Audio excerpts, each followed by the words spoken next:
안녕하세요. 오늘의 강의는 속으면서 속는 줄 모르는 바보들 상당히 많이 있습니다. 또 바보들이 속아야 사기꾼이 돈을 벌 수 있는 이 구조입니다. 그런데 자동차 상당히 어려워요. 일반인들이 이해하기도 어렵고 또 과학적으로 접근하기도 힘듭니다. 그러니까 쉽게 속이는 방법들이 있습니다. 그 속이는 방법들이 어떤 것이냐, 이 두 가지로 이렇게 한번 나눠보죠. 자동차 메이커에서 속이는 수법은 고단수입니다. 고차원이에요. 어떻게 속일까요? 자, 공인연비 테스트 룰대로 하면 속일 수가 없죠. 그런데 사람을 속여야 됩니다. 운전자를 속여야 된다는 거죠. 그러면 그 운전자를 어떻게 속일 거냐 이거예요. 메이커에서, 대기업에서 일반 소비자를 대상으로 감언이슬이나 또 달콤한 말로 속일 수 있을까요? 그렇게 속였다가는 클레임이 걸립니다. 도덕성에 문제가 되고 회사가 잘못하면 망할 수 있습니다. 그러면 광고를 하지 않고 숨어있는 광고를 만들어 보자. 홍보 수단을 만들어 보자. 어떻게 만들까요? 실제로 주행했을 때보다 연비를 더 높게, 실제 주행 연비보다 더 높게 표시할 방법은 없을 것이냐, 이 부분이에요. 그러면 그 부분에서 자동차 메이커에서 선택할 수 있는 방법은 뭘까요? 국가기관을 속여야 되고 또 소비자를 속여야 됩니다. 그 차원으로 속여야 된다는 거죠. 그렇게 속이려 그러면 공인연비 테스트 룰이 있습니다. 승용차 부분이 있고 상용차 부분이 있습니다. 승용차 부분요, 어떻게 하겠어요? 푹 밟았을 때 출력이 나오지 않게 만들고 실제로 출고할 때는 출력이 나오게 하고 연비를 떨어뜨리는 방법, 이 방법을 씁니다. 그리고요, 또 상용차 부분은 어떻게 속일까요? 정말 우습지도 않습니다. 알면 알수록 자동차 메이커 수준이 대단하구나. 일반 국민 자동차를 사용하는 소비자를 어떻게 속여 먹을 것이냐, 이 생각밖에 안 하는 것 같아요. 그 정도로 이 지능범들입니다. 자, 어떻게 속이는지 한번 봅시다. 승용차 1500cc가 공회전 때 소모하는 연료량이 시간당 800cc 내외입니다.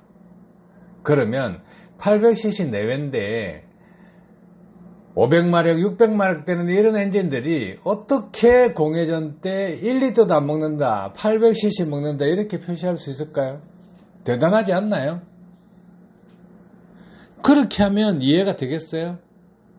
승용차 사이즈만한 엔진을 가동하는데 시간당 연료 사용량이 1리터가 되지 않는다. 심각하죠? 과거에는요, 차를 시동 걸어 놓고 공회전 시켜 놓으면 승용차 사이즈만한 엔진을 싣고 다니는 400마력, 500마력 엔진들이 공회전 때 800cc 먹는다고 표시를 했습니다. 그런데 지금은 그렇게 하기는 조금 미안한 게 있는가 봐요. 그래서 공회전 때 차가 정차 상태나 세워놨을 때 이런 부분에서는 그거보다 2배수, 3배수 이렇게 기름 들어가는 거, 요 정도 표시를 해줍니다. 그런데 주행 중에요. 주행 중에 프리윌 상태가 들어가면 또 800cc, 요렇게 수법을 보입니다. 이런 수법을 적용해놨습니다. 속이는 게 끝이 없어요. 그러면 자, 지금 공회전 때 800cc 먹는다, 이거는 믿는 사람이 별로 없으니까 그 부분을 2리터, 3리터, 1.2리터 이런 식으로 메이커마다 이런 장난질을 칩니다. 그런데 달릴 때 프리윌 기능이 들어가면 기아가 빠진 상태입니다. 일반 오토 차량하고 틀려요.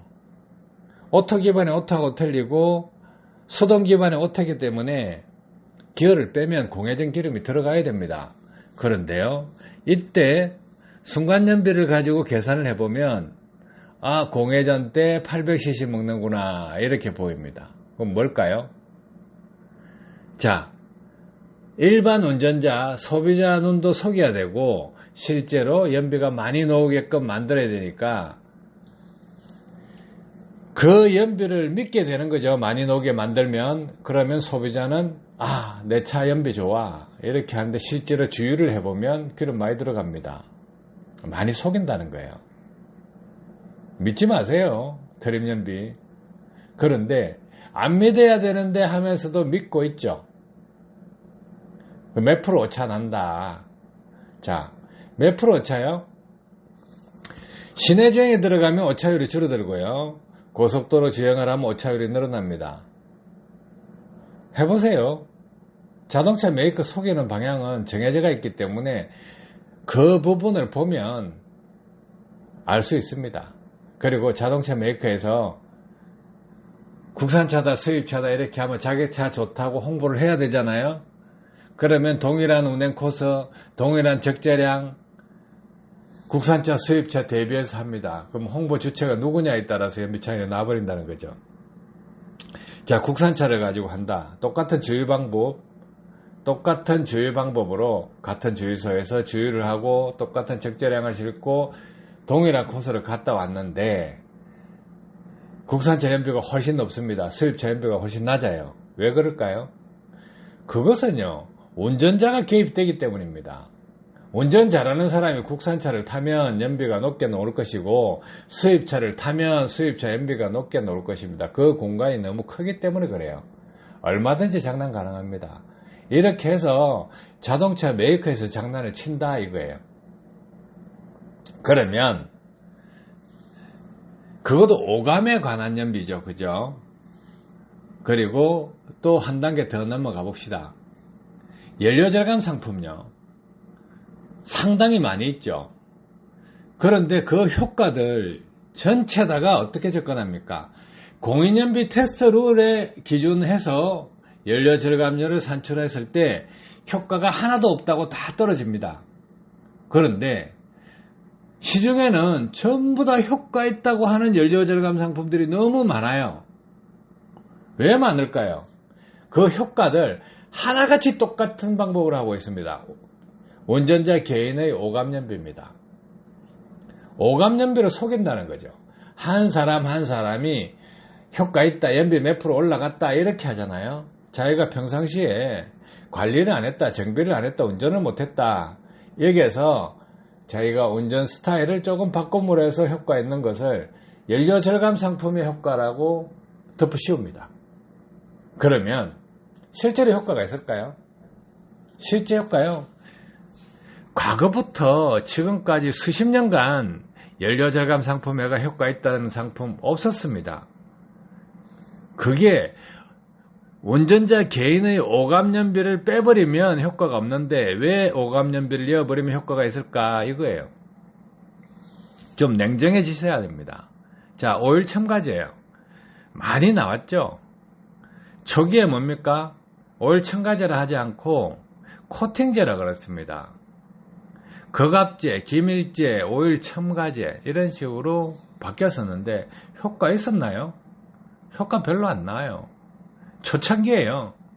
이 코팅제라는 오일 첨가제를 넣었을 때 기존 오일하고 이 코팅제하고 안에서 잘 융합되지 않아서 오히려 밑에 쌓이고 카본 찌꺼기를 물고 그것이 엔진 오일 순환기 계통으로 들어갔을 때 막혀서 엔진이 고속도로에서 퍼지는 사건들이 있었습니다.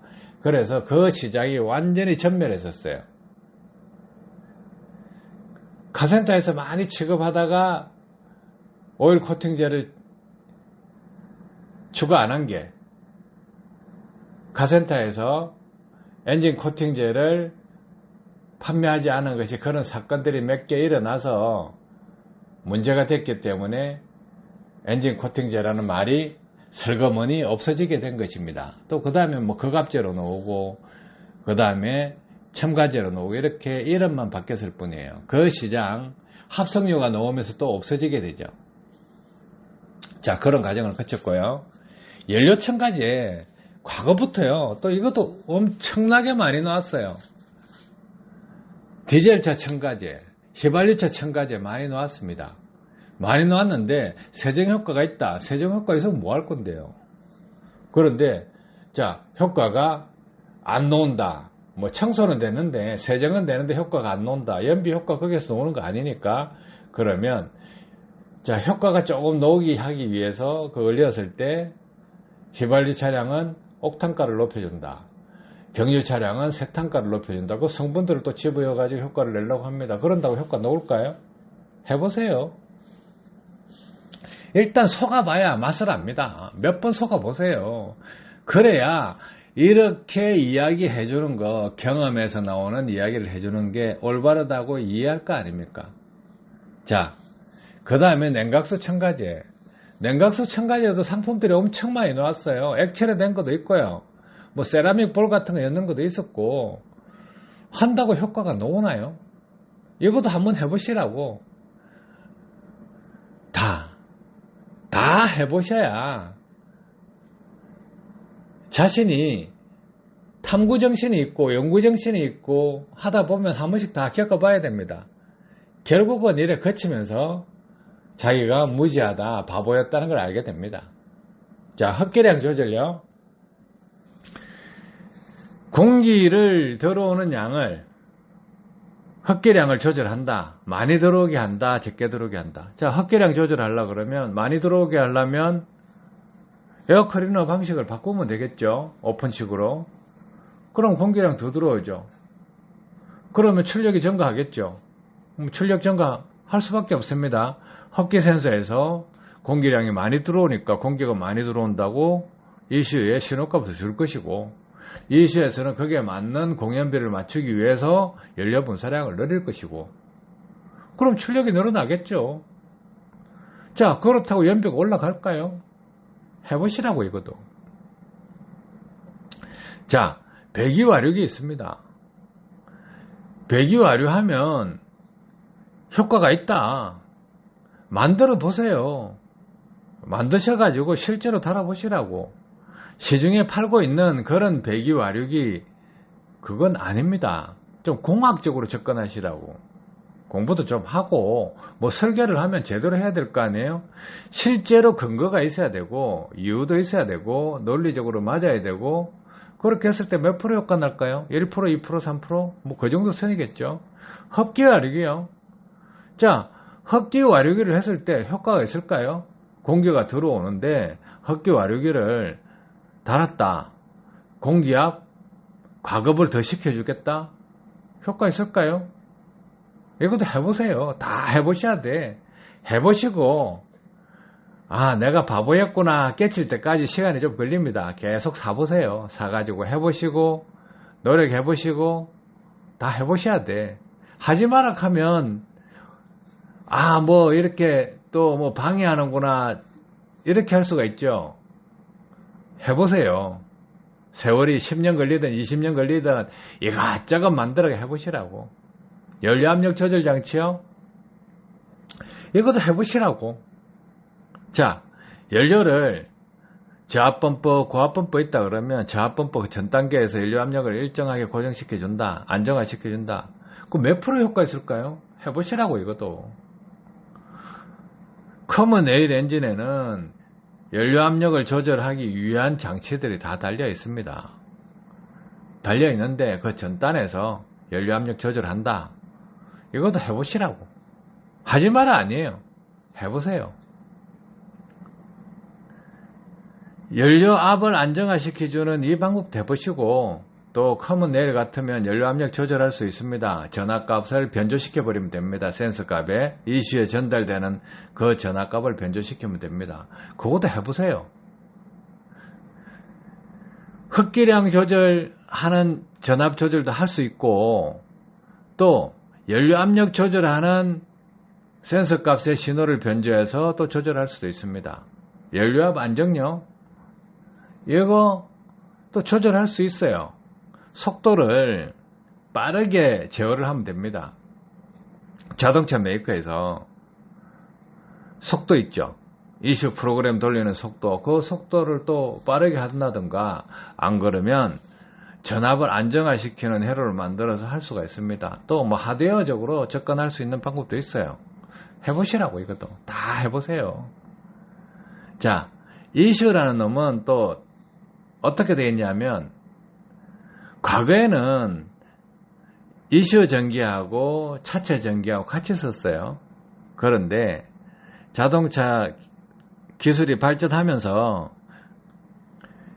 자동차 전기 그 중에는 차체 전기가 있고 이슈 전기가 있습니다. 근데 이슈 전기 분리합니다.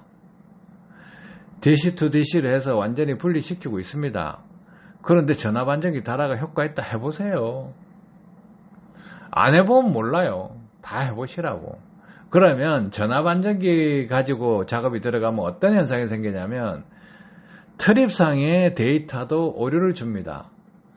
자, 왜 그러냐면 이슈 자체는 전압에 대해서 보정을 합니다. 근데 전압 안정기를 달아서 용량을 세게 한다. 뭐 컨덴서 뭉치를 단다. 2차전지를 단다. 뭐 했을 때 또 그 트립상의 연비를 정상적으로 표현 못하는 가능성이 상당히 많아요. 이것도 해보세요. 자, 이슈 매핑을 한다. 출력을 올린다. 희박연소를 건다. 안 그러면 연료 분사량을 늘린다. 얼마든지 할 수 있어요.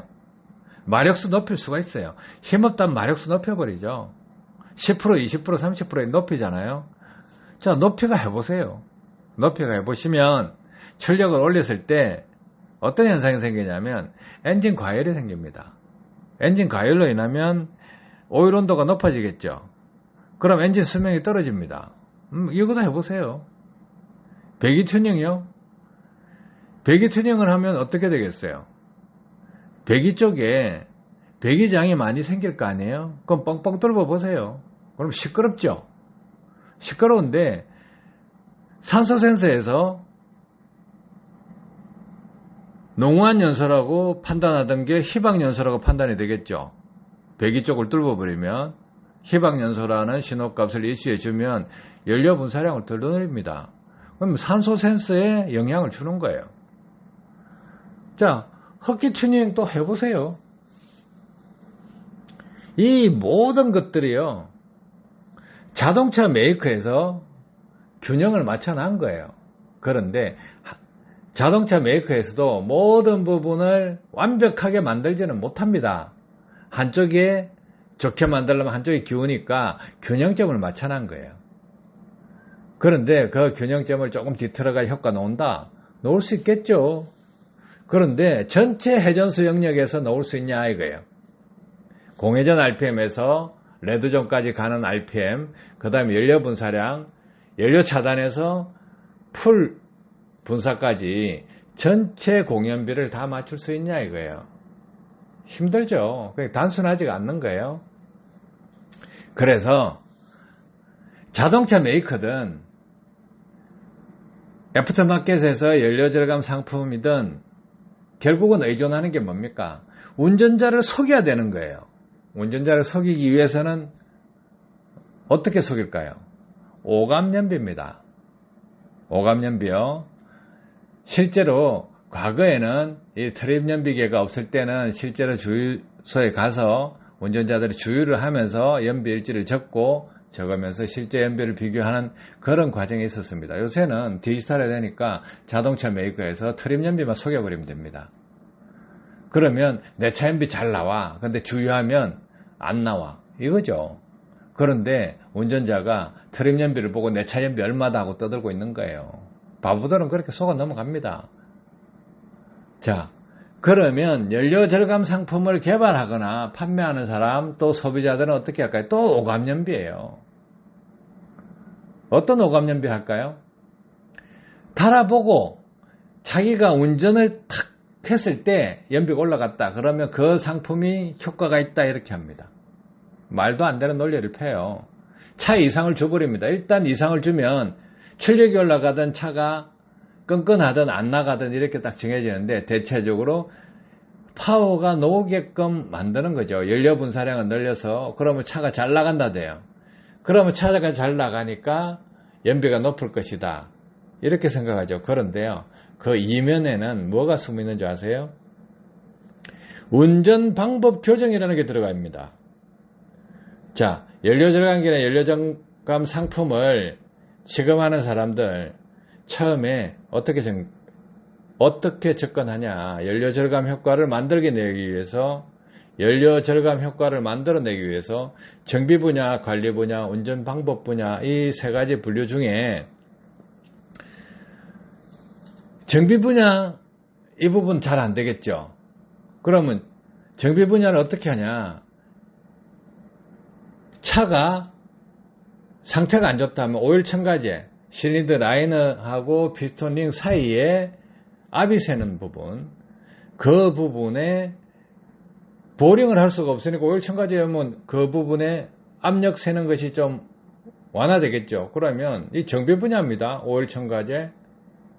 연료 첨가제 안에 카본기가 있는 거 관리 분야입니다. 자, 냉각수 첨가 이것도 관리 분야입니다. 자, 보시면 정비 관리 분야라는 거예요. 그런데 이거로도 실제로 효과 별로 안 나옵니다. 개찐또찐이에요. 그러면 자동차 메이커든 애프터마켓에서 연료 절감을 하기 위한 상품을 파는 사람들이나 또 연료 절감 상품을 구매해서 쓰는 사람들 전부 다 어디에 의존합니까? 운전 방법 교정에서 나오는 겁니다. 연료 절감기 파는 사람들요, 홍보하는 사람들, 또 자기가 구매해서 쓰는 사람들 다 보세요. 평상시에 시속 110km, 120km 달리던 사람이 어느 순간 80km 달리고 있어요. 80km, 90km 속도가 팍 떨어져 버립니다. 그러면 속도가 떨어지면 공기 저항 때문에 연료가 많이 들어가던 것이 줄었다 이거예요. 그런데 그 연료 절감기 효과라고 합니다. 과거에는 아무 생각 없이 푹푹 밟고 당겨다가 이제 이거 연료 절감기를 달고 나면 기름값 신경 쓰잖아요. 그럼 찬찬히 당깁니다. 자기 자신, 운전자가 바뀌었다. 이걸 인정을 안 한다는 거죠. 모르고 있는 거죠. 이 운전 방법으로 해서 효과가 있다고 떠들어 샀습니다. 그러면 운전 방법이 아닌 조건을 선택을 해서 테스트를 하면 어떻게 할까요? 효과요? 안 나옵니다. 문제는. 그러니까 연료절감기, 연료절감 상품을 찾는 사람들은 속으면서 속는 줄 모르는 바보들이에요. 자기 자신이 자기 자신을 속이는 겁니다. 그러면서 자기 자신이 자기 자신에서 속는 줄 모른다는 거예요. 아이러니하죠. 자, 연료절감기 파는 사람들, 연료절감기를 구매하는 사람들, 연료절감 상품을 파는 사람들, 구매하는 사람들 하나같이 보세요. 딱 운전 방법 하나에 집중되어 있습니다.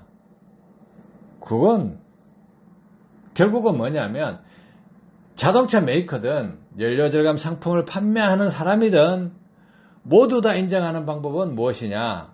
연료절감기도 아니고 연료절감 상품도 아니고 자동차도 아니고 결국은 운전 방법 교정이라는 데 맞춰져 있습니다. 이 말을 하지 않을 뿐이에요. 그런데 이 방법까지 결론을 내려 그러면 일반 사람이 접근할 수 있을까요? 운전 방법 교정하는 것이라고 지적해 주지 않으면 결국은 오일 첨가제 넣어서 효과가 좋다, 연료 첨가제 넣어서 효과가 좋다, 냉각수 첨가를 해서 효과가 좋다, 흡기량 조절해서 배기 와류기 달아서 흡기 와류기 달아서 연료압 조절해서 연료압 안정을 시켜서 전압 안정기를 달아서 ECU 매핑을 해서 배기 튜닝을 해서 흡기 튜닝을 해서 효과가 있다 이렇게 하겠죠. 그런데 이 파는 사람들 자동차를 판매하든 연료절감 상품을 판매하든 다들 효과를 극대화시키기 위해서 효과를 내기 위해서 소비자가 효과를 체감하기 위해서 선택하는 방법은 자동차를 관리하는 방법과 또 운전 방법을 바꾸는 방법인데 관리까지 이렇게 해라 하면 좀 진실되게 하면 어떻게 생각할까요? 소비자들이 연료절감 상품이 아니네 그래서 오해를 불러일으키겠다 싶으니까 싹 빼버립니다. 말 안 하고 서비스를 해주죠. 그러면 결과적으로 딱 이야기하는 것은 무엇이냐면 운전 방법을 바꿔야 됩니다. 이렇게 합니다. 탄력주행을 해라. 뭐 이런 개소리를 하고 있습니다. 그럼 결국은 뭐냐 이거예요. 이 운전 방법을 거론하는 순간에 그 판매하는 연료절감 상품은 효과가 없다. 이렇게 생각하시면 돼요. 속으면서 속는 줄 모르는 바보들이 있어야 사기꾼들이 돈을 벌겠죠. 그죠? 그러니까 정직하게 접근하세요. 진실된 걸 볼 줄 알아야 돼요. 바보가 되지 않으려면. 대체적으로요. 몇 번 속아봐야 압니다. 아, 저거 하면 효과가 있겠지. 저거 하면 효과가 있겠지. 이런 생각으로 이것저것 한테 눈탱이 한 대 맞고 또 하나 사서 또 뒤통수 한 대 맞고 해봐야 합니다. 투자하고 배우세요. 그렇게 배우는 것도 하나의 방법입니다. 아, 이거 사봤으니까 효과가 없더라. 저거 사보니까 효과가 없더라. 계속 사보세요. 오일 첨가제 해보시고 연료 첨가제 해보시고 냉각수 첨가제 넣어보시고 흡기량 조절하는 장치 달아서 해보시고 배기 와류기, 흡기 와류기, 연료 압력 조절, 그 다음에 연료압 안정시키는 거, 전압 안정기, 이슈 매핑, 배기 튜닝, 흡기 튜닝 다 해보세요. 해보시면 답을 찾습니다. 해보시면요. 이 상품을 다 거치고 나면 아, 결국은 운전 방법 하나밖에 없구나 하면서 마지막 종착역에 도착합니다. 빙빙 둘러가나 뭐 논길로 가나 국도로 가나 그죠? 산길로 가나 한양만 가면 되는 거 아니에요. 남들은 정상적인 길을 택해서 바로 갈 수 있는데 빙빙 둘러가도 가는 방법입니다. 어차피 죽기 전에 가면 되는 거예요. 그죠? 뭐 안 가도 그만이지. 그래서 자기 자신이 속으면서 속는 줄 모르는 바보들이 많다. 그러면 이 바보들로 인해서 사기꾼들은 돈을 번다. 대기업도 국민을 속이고 운전자를 속이는데 뭐 연료절감기 연료절감 상품 만드는 사람이 좀 속여 먹으면 어때요? 속는 놈이 바보지. 안 그렇겠어요? 자, 소비자를 합법적으로 속여 먹겠다고 덤비는 자동차 메이커도 수두룩한데 연료절감기, 연료절감 상품 좀 속여 먹으면 어때요? 바보들만 속으면 되는 거지. 그죠? 하여간 좀 속고 배우세요. 도움 되시길 바랍니다. 감사합니다.